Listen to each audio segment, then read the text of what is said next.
Excuse me? Hello? Dad. Oh my God. Oh, there is kind of a girl here. Didn't say it was your cousin. No, right? Michael.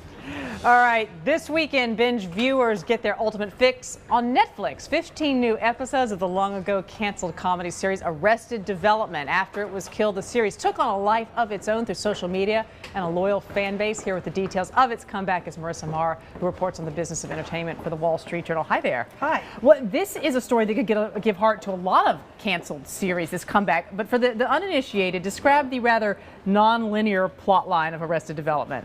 Well, it was a comedy that started its life in 2003 on Fox. It was a very unlikely home for the comedy. They'd been trying to make more edgy comedies, so they picked it up, but it didn't really gel with the Fox audience. It's much more of a cable show than a broadcast show in that era. Its basic plot is about, how would you sum it up? Well, it's a very sort of labyrinthine plot. It's about the Bluth family that were once rich and lost all their money, and it follows these crazy characters with very nutty plot lines. And Fox canceled it in what year again?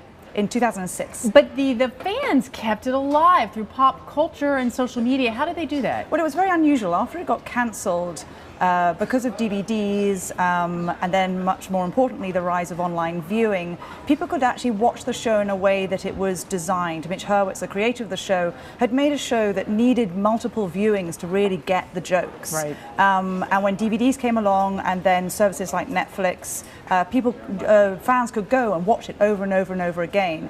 Word of mouth grew in social media, on Facebook, fan sites, and the fan base very unusually grew.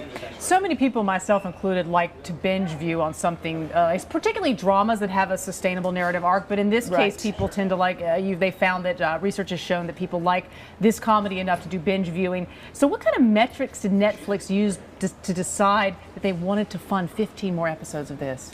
Well, they were looking for original series to make. They had a new strategy where they wanted to make some of their own new series.